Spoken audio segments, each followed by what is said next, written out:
Amém. Amados, abra sua Bíblia no livro de Neemias.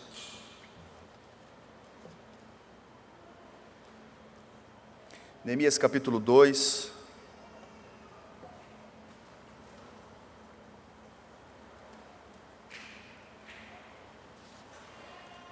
Neemias capítulo 2, verso 17, o trecho é maior do que esse, o trecho que servirá para a palavra dessa manhã, mas esse verso, ele é o foco, ele é o verso central, então nós leremos esse verso, livro de Neemias capítulo 2, verso 17. Essas são palavras de Neemias, copeiro do rei Artaxerxes. Então lhes disse: estáis vendo a miséria em que estamos, Jerusalém assolada e as suas portas queimadas? Vinde, pois, reedifiquemos os muros de Jerusalém e deixamos de ser opróbrio, ou seja, vergonha. Vamos ler mais uma vez. Então lhes disse: estáis vendo a miséria em que estamos, Jerusalém assolada e as suas portas queimadas? Vinde, pois, reedifiquemos os muros de Jerusalém e deixamos de ser opróbrio. Santo Deus, louvamos o seu nome. Rogamos para que o Senhor nos ajude agora na mensagem, na interpretação da Tua palavra, e que de fato seja a palavra do Senhor aos nossos corações. Em nome de Jesus. Amém. Queridos, veja, tem um sentimento aqui que eu tenho certeza que todos nós já passamos. Não tem como. Independente aí da sua idade, você com certeza muitas vezes já se frustrou. Não é? Frustração, não tem como.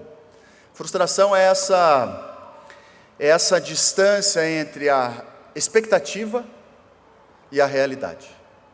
Aquilo que você imaginava, que você esperava, e o que de fato aconteceu. E aí surge esse sentimento de frustração. Não foi aquilo que você imaginava, aquilo que você esperava. Ela aparece, por exemplo, quando o casamento não ocorre como você imaginou. Quando os seus filhos, por exemplo, não correspondem com a sua expectativa. Você imaginava que os seus filhos se comportassem de uma maneira, você imaginava que o futuro dos seus filhos fosse de tal forma, mas isso não aconteceu. E aí, evidentemente e inevitavelmente, vem a frustração. Quando a carreira não avança, você imaginava hoje estar na sua idade, num outro momento da sua vida profissional, não está, evidentemente, vem a frustração.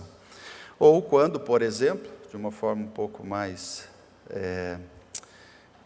que depende menos de você, quando vem o diagnóstico médico, você gostaria de estar em um estado de saúde X, mas o médico lhe aponta um outro momento e você então se frustra. Ninguém escapa da frustração, seja nós aqui, réis mortais, ou os grandes personagens bíblicos também, que também são réis mortais, se bem que alguns deles Deus levou até sem que passasse pela morte, né?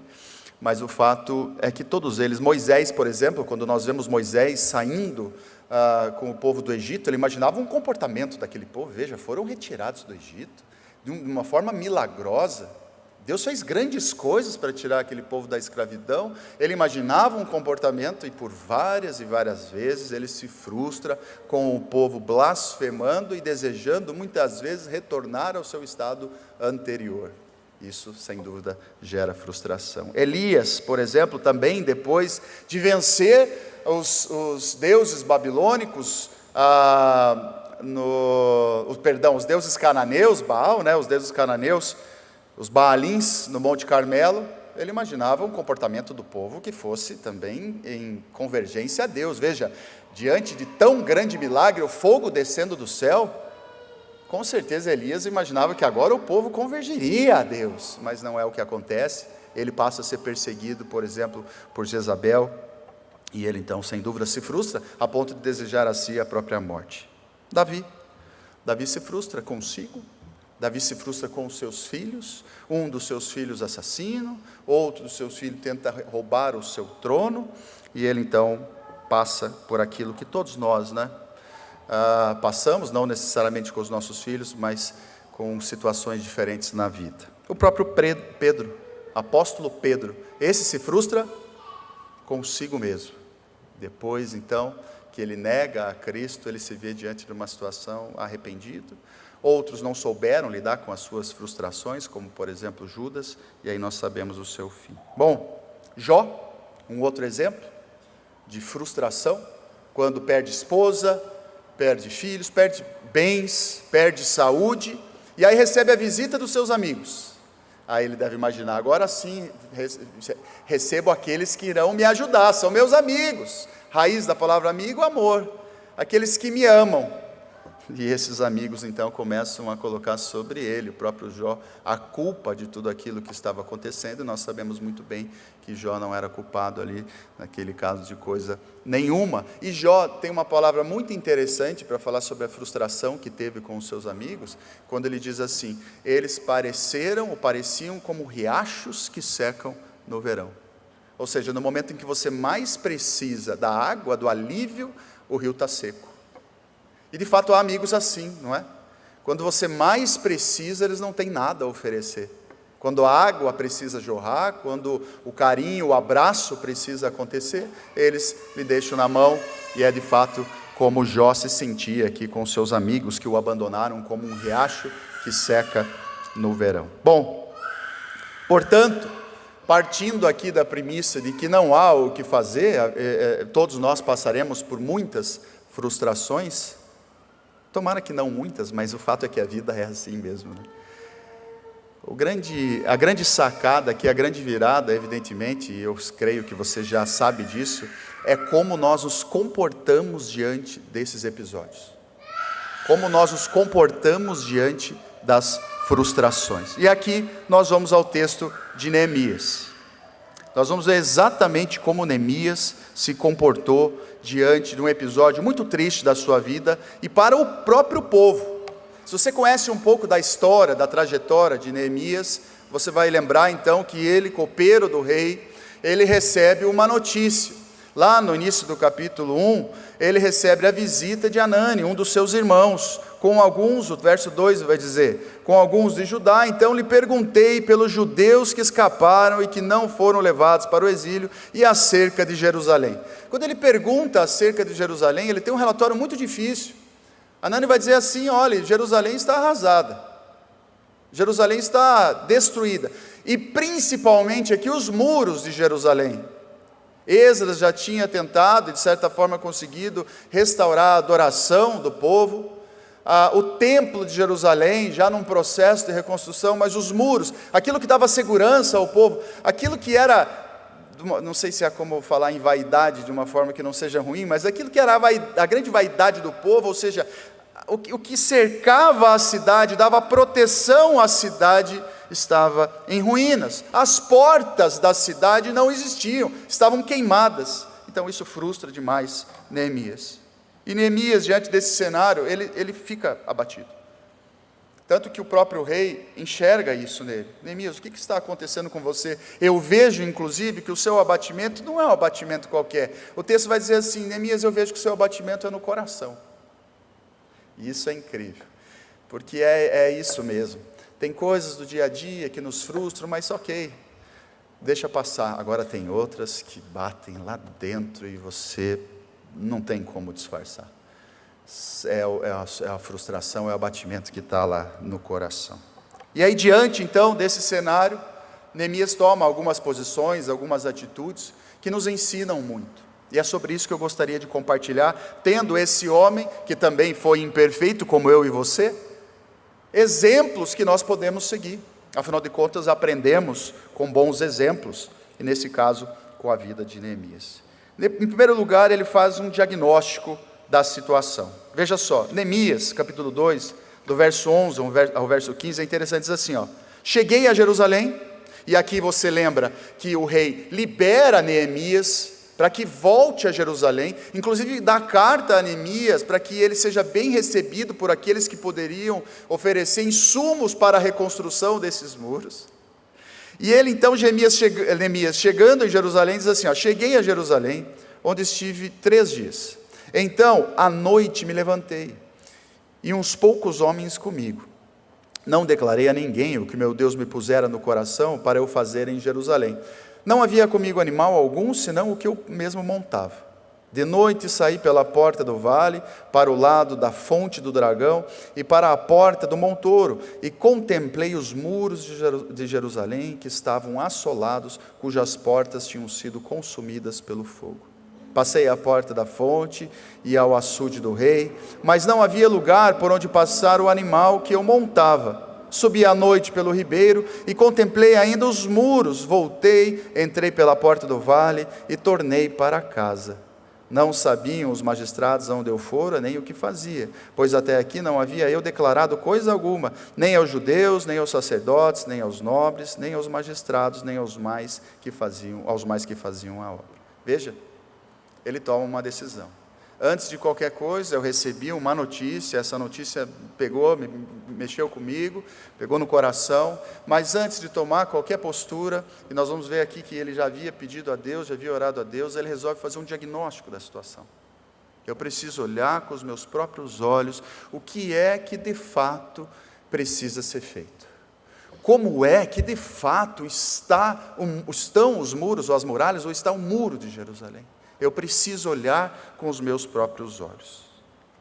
Veja, a frustração, quando ela é mal administrada, ela pode gerar uma reação precipitada. Vou repetir essa frase. Uma frustração mal administrada pode gerar uma reação precipitada. Ele poderia aqui, de certa forma, como é muito comum enxergarmos pessoas que fazem isso, dizer assim: olha, vocês ouviram a notícia? Vocês ouviram o que estão falando a respeito dos muros de Jerusalém? Eu até vim aqui, mas pelo que eu estou sabendo está arrasado, não há o que fazer, não há mais o que fazer. Essa é a típica frase do pessimista, né? O pessimista é aquele que diz: olha, não tem mais o que possa ser feito. O pessimista é o grande preguiçoso, ele não quer trabalho. Então é muito mais fácil dizer assim: ó, vocês estão vendo a situação? Não tem mais o que possa ser feito. Mas não é o que Neemias faz. Neemias vai atrás para ver com seus próprios olhos e diagnosticando a situação, ele então chega a uma conclusão genuína, correta, honesta, do estado em que aquele muro estava e do que de fato precisava ser feito. É um pouco como talvez Josué se sentiu quando viu a derrota de Israel para o povo de Ai. Lembram desse episódio? Então Israel, à margem do Jordão, atravessa o Jordão, entra a terra prometida, lá encontra vários povos cananeus. Esses povos precisavam ser vencidos. Muitas vitórias, o povo de Israel vinha de uma maneira muito forte, guerreando e vencendo com a mão forte de Deus, até que num dado momento, uma guerra que seria aparentemente fácil, eles perdem a guerra. Eles perdem a guerra para o povo de Ai. E Josué, muito frustrado, ele se coloca diante de Deus, e é interessante que ele vai dizer lá no capítulo 7, ele vai dizer assim, no capítulo 7, ele vai dizer: Deus, por que é que o Senhor nos trouxe para cá? Era melhor que nem tivesse nos trazido. Ele, quando faz o diagnóstico da situação, ele não é honesto, ele não busca entender as razões, ele simplesmente vê a derrota, aquilo frustra, e ele chega para Deus e fala: você está vendo, Deus, é melhor que isso nem tivesse acontecido, é melhor que nós nem tivéssemos entrado na terra prometida. Aí Deus dá uma grande resposta a ele, verso 10, ele vai dizer assim: Josué, levanta a cabeça, essa guerra, ou vocês perderam essa guerra, porque há pecado dentro do povo, vocês levaram objetos, utensílios, que não deveriam ter sido levados. Josué, levanta a cabeça, a razão dessa derrota é outra, não é essa que você está imaginando. Isso é um exemplo de um diagnóstico mal feito, de quando você, passando por alguns momentos difíceis na vida, por algumas frustrações, você simplesmente começa a dizer: Deus, olha só, por que eu estou aqui? O que eu fiz? O que eu fiz de errado? Deus, por que eu estou vivendo isso na minha vida? Eu já nem quero mais, eu já nem penso mais em outro momento, eu simplesmente me entreguei, Senhor, faz de mim, o que o Senhor quiser, que até parece uma oração justa, mas quando essa oração é dita, tirando de você a responsabilidade de continuar caminhando, ela não é justa. Às vezes a gente olha para Deus, Deus, faz em mim o que o Senhor quiser. Mas é assim, Deus, eu já desisti, agora, não. Deus, faz em mim o que o Senhor quiser, mas eu continuo aqui, firme. Os passos que ainda dependerem de mim, dá-me força para dar esses passos. Bom, nesse caso, Neemias toma uma decisão muito importante. Ele resolve olhar com os seus próprios olhos o que é que estava acontecendo. Porque nos momentos de crise, amados, nós tendemos a distorcer a realidade, como se nós achássemos que não tem mais solução. Você já conviveu com pessoas que passaram, ou talvez convive com pessoas que passam por dificuldades, por frustrações. E eu repito, seja ela familiar, seja ela na sua carreira, seja ela de saúde, seja o que for. A tendência de quem está passando por essa situação é olhar para o horizonte sem possibilidade. A pessoa não enxerga mais. E você precisa olhar para ela e dizer assim, veja, há solução. Eu olho para você e vejo muitas potencialidades. Eu olho para você e vejo muitas possibilidades. Não se entregue. Não tenha uma autopercepção equivocada, porque nós vamos nos apequenando. Eu já vi muita gente cheia de potencial que está desse tamanho, porque ela vai se sabotando. Não, veja, não deu certo dessa vez, não deu certo dessa, e eu vou ficando pequenininho, daqui a pouco eu já me entreguei, não tem mais jeito. Não. É preciso, por vezes, que você, e a gente vai entrar num próximo ponto aqui, possa ajudar essa pessoa a abrir os seus olhos novamente. Ei, sendo usado por Deus, fazer como Deus fez a Josué. Josué, levanta a cabeça. Levanta. Tem frase mais prática, ou na verdade mais direta do que essa? Levanta a cabeça. Tem muito chão ainda pela frente. Bom, as coisas têm solução sim. Antes de reagir à dor, pergunte-se, o que exatamente está quebrado? O que exatamente está quebrado? Para não exagerar demais. Foi o que Neemias fez. Quais portas de fato precisam ser reconstruídas? É um processo pelo qual eu passo, ou que eu preciso passar? É disciplina de Deus? É consequência de decisões? Levante a cabeça. Um médico não prescreve sem antes fazer um diagnóstico. É ou não é verdade? E se fizer, há alguma coisa errada. O médico não prescreve sem antes fazer um diagnóstico. Eu vejo a minha esposa muitas vezes, os médicos aqui sabem disso, né? Às vezes você recebe lá no WhatsApp um pedido de receita, né? Você pode fazer uma receita para mim?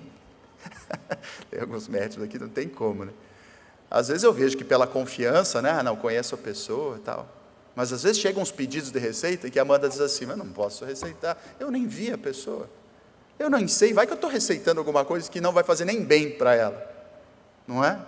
Então o médico precisa enxergar o que de fato é a necessidade para aí então aplicar o remédio correto. E assim é a vida. Então, essa palavra é para você, que passa ou conhece alguém que passa ou passou por frustrações na vida. É preciso olhar para a realidade como de fato ela é, sem exageros. Vou dar um exemplo aqui, bem simples, tá? Lembra quando você tinha 15 anos, em que você, não sei se é o caso, né? Mas tente aplicar, você terminou um namoro, você gostava da pessoa, você tinha 15 anos, você terminou o namoro. Primeira coisa que vinha à mente de uma pessoa, vem até hoje, tá? Da pessoa com 15 anos. Eu vou morrer solteira. Eu nunca mais vou encontrar ninguém. Igual a ele, nunca mais. Igual a ela. A gente enxerga a realidade com um muro na frente, a gente fica cego. Há muita possibilidade ainda. Tanto que Deus te deu, se é o caso agora, talvez alguns sentados um ao lado do outro aqui, ó. Deus te deu algo muito melhor. Amém? Amém. Bom, há muita coisa pela frente. Então é preciso olhar a realidade com as possibilidades que ainda existem, como de fato ela é. Um gestor, e aqui temos um belo gestor, conversava aqui com o Eric sobre o seu momento profissional, sua carreira, um grande exemplo aqui de um gestor bem sucedido, né, Eric? E ele dizia dos caminhos que ele já percorreu, mas um bom gestor não reestrutura uma empresa, por exemplo, sem que ele tenha ciência ou faça uma boa auditoria. o que de fato precisa ser consertado. Em segundo lugar, o verso 17 que nós lemos diz assim: então lhes disse, e aí Neemias falando para o povo depois de diagnosticar a situação: estáis vendo a miséria em que estamos? Jerusalém assolada e as suas portas queimadas. Vinde, pois, reedifiquemos os muros de Jerusalém e deixamos de ser vergonha opróbrio. Ele poderia ter batido no peito e dito: vamos lá, agora deixa comigo, né? Eu sou o cara, eu vou resolver isso aqui. Mas não, ele traz para o coletivo: vinde, venham, vocês que estão distantes, vocês que estão perto, venham, reedifiquemos o muro. Vamos fazer isso juntos? Porque frustração isolada, ela tem muita chance de virar depressão.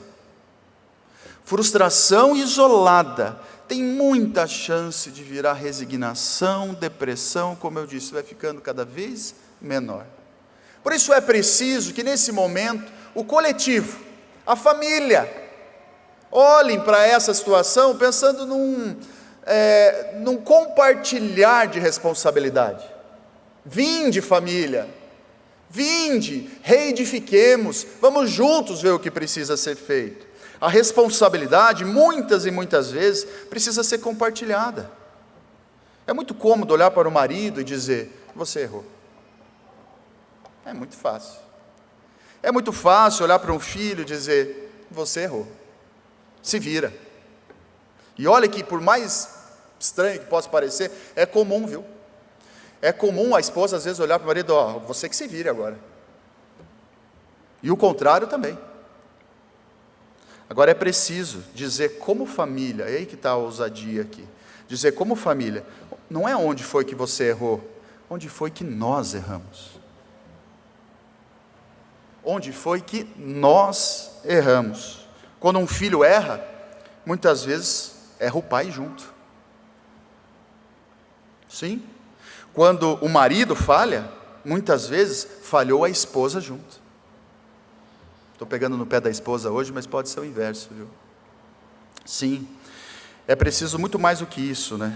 Mesmo quando o erro é de fato plena e puramente individual, porque às vezes pode acontecer, é preciso que nós estendamos as mãos. Vem cá, eu vou junto com você.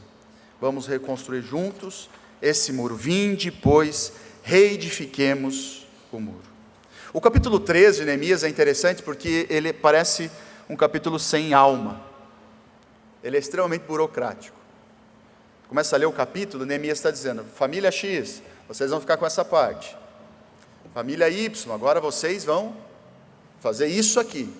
É até meio chato de ler, mas há uma teologia profunda ali. Ele está distribuindo, dividindo as responsabilidades. E assim precisa ser feito. Nessa teologia de Neemias, as responsabilidades são compartilhadas. É o que fala 1 Coríntios capítulo 12. O corpo é um e temos muitos membros. Eu tenho um texto, sabe que alguns textos que a gente prega, que a gente lê, eles demoram para sair, né? Da cabeça. E um texto que está demorando para sair da minha cabeça, foi um texto que eu preguei recentemente aqui, que fala da vida de Joabe. Lembram? Que eu falei da vida de Joabe, que era o oficial do exército de Davi. Joabe trabalhava para Davi, Joabe com muitas controvérsias na sua vida, mas em um dado momento, tendo que lutar contra os amonitas, ele se vê numa situação bem difícil.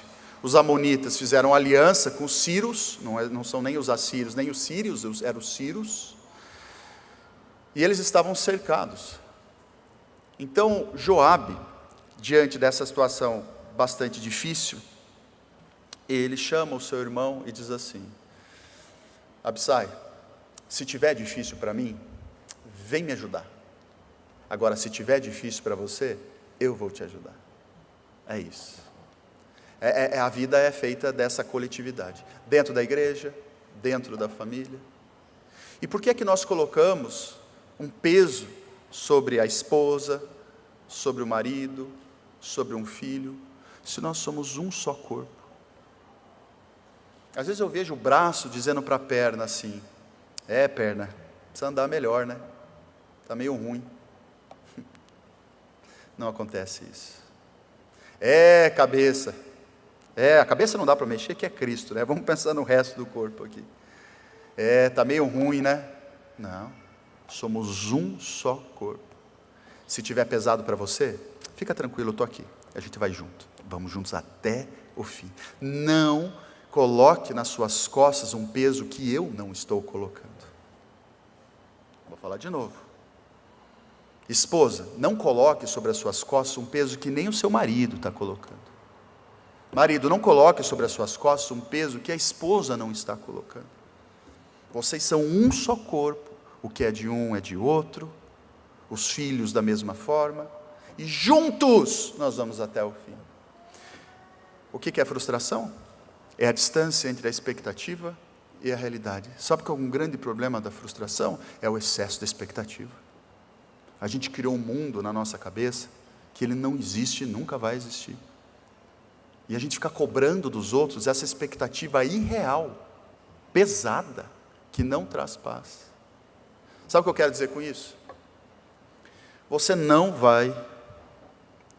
Não quero profetizar coisa ruim aqui, né? Então, mas não tem jeito. Então, teu marido não vai ficar perfeito um dia. Não vai ter um momento que você vai olhar para o seu marido e falar, agora sim, eu deixei ele do jeitinho que eu queria. Não vai ter como. Tem aquela velha história, né? A mulher casa esperando que o marido mude, e ele não muda. O homem casa esperando que a esposa não mude, ela muda. Mas não tem como, eu olho para Amanda, enxergo ela cheia de defeitos, mas cheia de qualidades, de virtudes. E vai ser assim até o fim. E você é a mesma coisa. E nós nos topamos assim, nós nos conhecemos assim, a gente vai junto até o fim. As expectativas que nós criamos, por muitas vezes são pesadas e irreais. E elas trazem um peso que não é justo. Bom, essa palavra é para você, que está se sentindo frustrado. Olha para o lado, tem gente querendo reedificar os muros com você, mas talvez você precise deixar o orgulho de lado. Essa palavra é para você também, que vê o seu cônjuge, o seu filho, o seu irmão precisando de ajuda e pensa, cada um que cuide da sua vida. Não, vamos juntos reedificar esse muro. Em terceiro lugar, verso 4 do capítulo 2 de Neemias, diz assim, disse-me o rei, que me pedes agora? Então orei ao Deus dos céus. Então disse o rei, olha que direto também, disse-me o rei, que me pedes agora?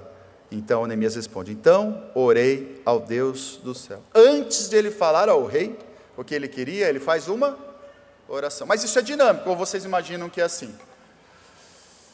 Neemias, o que você quer? Rei, só um pouquinho, que eu vou ali orar e daí eu já volto. Estamos em uma conversa, a mente está conectada com o Senhor. Então, quando eu ouço, eu já ao mesmo tempo já penso, Senhor, dá-me sabedoria para aquilo que eu vou falar agora.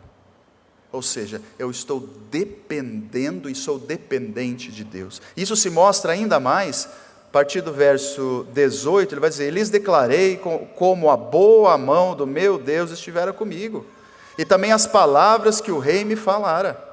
Ele continua ainda dizendo, verso 20, então lhes respondi, o Deus dos céus é quem nos dará bom êxito, porque ele encontrou oposição aqui. Ele encontra oposição, começam a tirar sarro da decisão dele. Mas então ele diz, então lhes respondi, o Deus do céu é quem nos dará bom êxito. Nós, seus servos, nos disporemos e reedificaremos. Ele estava conectado com Deus, era um homem do Senhor. Bom, que me pedes agora? Antes de responder, eu faço convites agora a você para que você diga a Deus, Deus, o que é que eu preciso de fato? É aquela velha história, a gente acha que precisa de um monte de coisa, mas aí na hora que a gente precisa pensar e raciocinar, talvez até seja menos do que a gente imaginou. Você já orou antes de reagir? Pastor, eu já orei, mas agora eu vou para um outro contexto aqui. A sua vida, diante desse momento em que você vive ou viveu, e tomara que não precise viver, mas talvez viverá,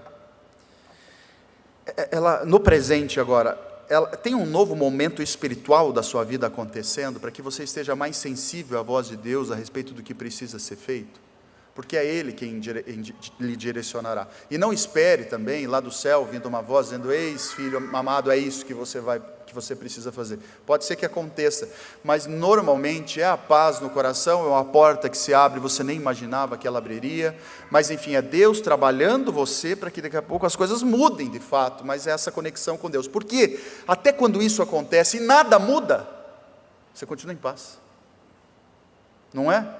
Até quando as circunstâncias parecem não se alterar, poxa, eu estou com Deus e eu continuo em paz. Há um texto interessante no livro de Ezequias. Bom, veja só. O rei da Assíria envia mensageiros com uma carta para Ezequias. Isso está em 2 Reis, capítulo 19. A Síria dominando, e aqui eu estou pensando num período pré-exílico, aqui a Síria dominando então os povos, avançando, conquistando, até que chega a hora de quase que avisar o povo de Israel: olha, vai chegar a sua vez, vai chegar a sua vez. E o rei persa aqui, na verdade, persa não, aqui o rei assírio manda mensageiros a Ezequias dizendo: olha, é isso que nós faremos com você. E a carta mais ou menos dizia assim: nós vencemos o povo X, nós vencemos o povo Y, e vocês acham que nós não venceremos vocês? Ezequias recebe os mensageiros do rei, recebe aquela carta, e ele toma uma atitude muito interessante. O texto vai dizer em 2 Reis, capítulo 10, verso 19, capítulo 19, verso 10, ele vai dizer que Ezequias pega aquela carta e ele coloca a carta diante de Deus. Olha aqui, Deus, a carta que eu recebi. Ou seja, o meu problema é o seu problema. Assim falareis a Ezequias, rei de Judá: não te engane o teu Deus, em quem confias, dizendo: Jerusalém não será entregue. Aqui é quando o rei fala a Ezequias que eles seriam vencidos, né? Mas aí adiante, então, olhe, Deus, o problema é nosso. O problema não é só meu. Está aqui, Deus, a carta que eu acabei de receber. Essa é uma oração justa. Dizer para Deus: Deus, o problema que eu vivo, eu sou teu servo, ele é nosso. As lutas que eu passo são nossas. Afinal de contas, eu sou teu servo. Então, em terceiro lugar, é preciso que haja uma vida espiritual mais conectada com Deus de fato. Você vive um momento da sua vida em que você não gostaria de viver? As expectativas não estão condizendo com a realidade? Faça autoanálise para ver se não é expectativa demais também, mas não é, o momento é difícil mesmo. Preciso me entregar mais ao Senhor. Há momentos que exigem isso na nossa caminhada, sim. Um momento maior de entrega a Deus para que esse cenário mude. Uma história interessante, no final do século XIX, segunda metade do século XIX, na verdade, diante da Guerra Civil Americana, quando Abraham Lincoln, presidente americano, também tendo que fazer uma intermediação, um meio de campo entre o norte e o sul dos Estados Unidos, as colônias, e ele então diz o seguinte em uma das suas cartas: tenho sido muitas vezes levado aos meus joelhos pela esmagadora convicção de que não tinha para onde ir. Nós nos sentimos assim às vezes? Tenho sido muitas vezes levado aos meus joelhos pela esmagadora convicção de que não tinha para onde ir. Minha própria sabedoria e a de todos ao meu redor pareciam insuficientes para esses dias. Às vezes é isso mesmo. Às vezes pode fazer o diagnóstico que for, contar com a companhia de quem for, mas às vezes nós nos sentimos assim, a minha própria sabedoria, tudo que eu tenho ao meu redor parece insuficiente para esses dias. E aí é a hora de Deus agir.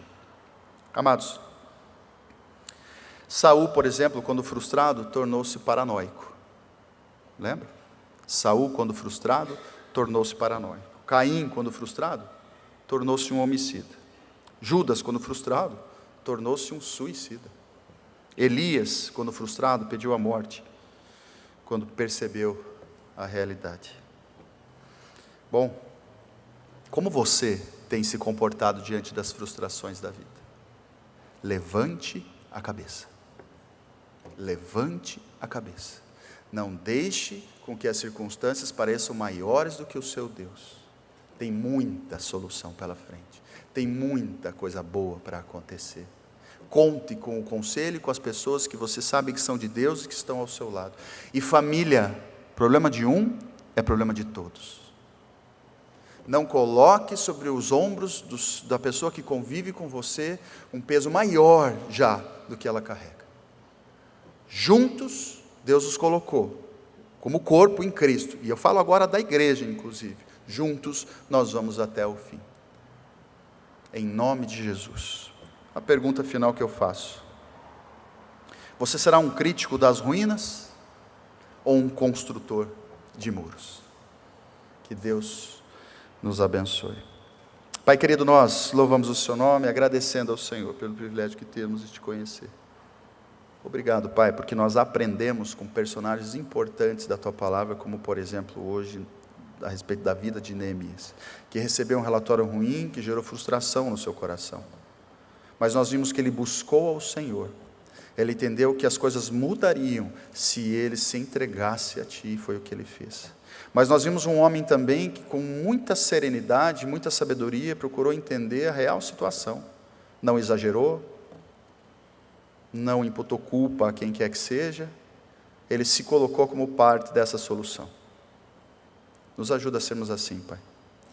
A não cegarmos os nossos olhos, a não exagerarmos demais, a entendermos de fato como as coisas estão e sermos gratos pelo pão de cada dia. Porque mesmo diante de tantos desejos, de coisas que nós gostaríamos que fossem diferentes, o Senhor nunca deixou faltar o pão de cada dia. Temos onde morar, temos o que comer, temos o que vestir, e isso nos basta, Pai. Obrigado pela nossa família. Ajuda-nos, Pai, a entendermos o papel de cada um de nós, para que as nossas frustrações e as frustrações daqueles que convivem conosco sejam administradas em conjunto. Que não digamos uns para os outros, o problema é seu, mas que possamos dizer, o problema é nosso, a solução encontraremos juntos. Obrigado, Pai, porque de fato vimos o resultado, os muros reconstruídos e a vergonha foi embora. Nós oramos em nome de Jesus, Pai. Amém. Queridos, nós vamos colocar em pé e cantarmos. Eu pedi a gentileza para o nosso coralista, não, nosso maestro, não é?